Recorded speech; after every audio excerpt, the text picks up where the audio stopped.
Welcome to Sri Sai Maths. So today we are going to discuss about chapter 5 in physics, human eye and colorful world. So what is in by human eye? We all have eyes, no? How many eyes do we have? Two eyes, right? With the eyes only we can see the colorful world. So our topic is human eye and colorful world. In that our first topic is angle of vision.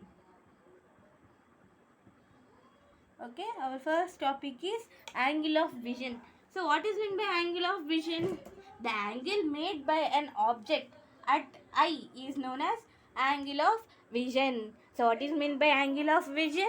The angle made by an object at eye. See, the angle made by object at eye is known as angle of vision. So how much is the angle of vision?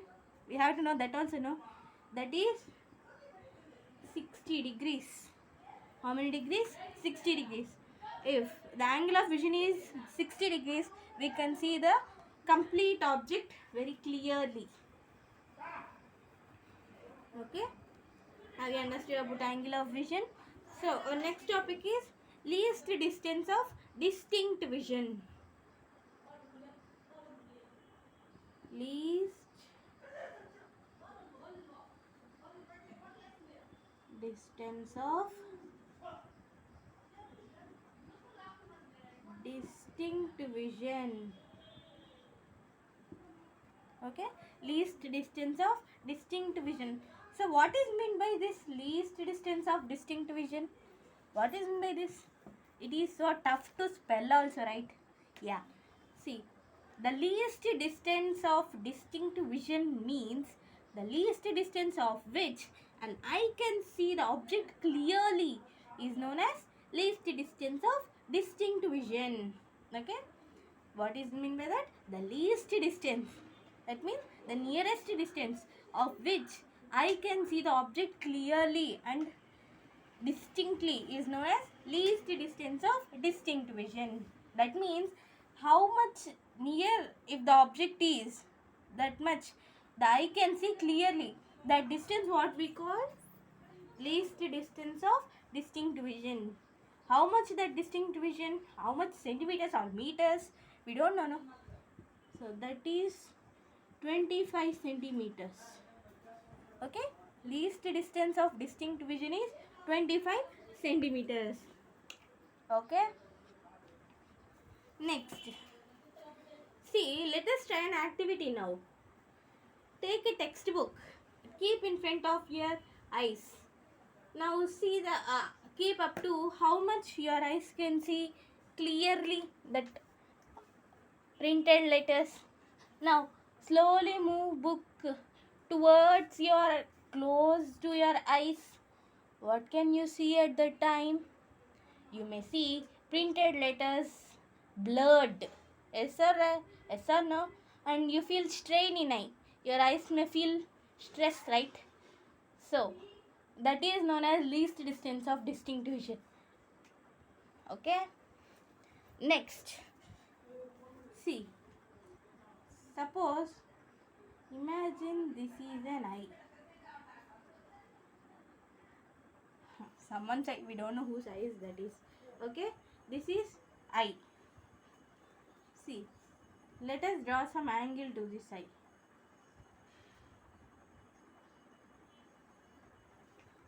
This is the clear object. Okay. Measure this as AB. Okay. This is AB. Here how much degrees will be? 60 degrees will be. If 60 degrees means the eye can see full object clearly. Now move this front. Same height of object. Can you see upwards? The object upper portion can you see? We can't see now. Yes. Think that at the time is 120 degrees. Think. Here means I should move so back. Yes. Now Keep that object still nearer. Can you see a object? We can see only this portion of eye. Yes, no? So, while coming nearer to the eye, we can't see the full object clearly. Okay? Have you understood? Now, our next topic is structure of human eye. Okay? Our next topic is structure of human eye. Now, we have eyeball. Do you know what is meant by eyeball? It will be in our eye, right? See, eyeball first. Eyeball is in spherical shape. Spherical shape. Eyeball will be in spherical shape. Now, front of portion of eye is sharply curved and covered by a transparent protective membrane called cornea. What is that? Cornea. Cornea. Cornea. It is known as front portion. Front portion. How will it be? It will be sharp, curved, and it is a protective membrane.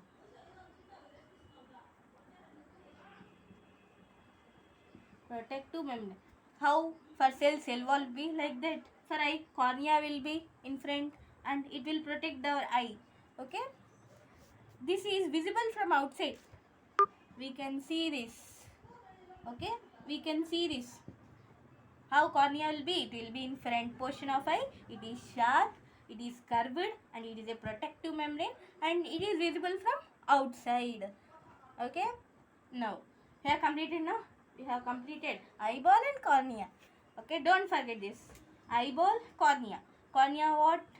Cornea is a front portion and sharply curved protective membrane, and it is visible from outside.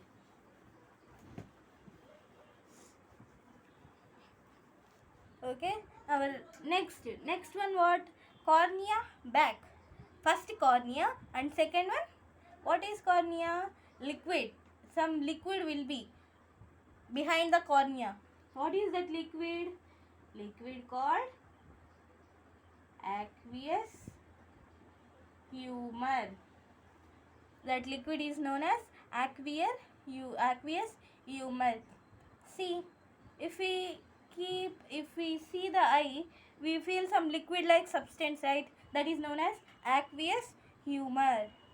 Okay. Next, behind this, what will be? Lens will be. Okay.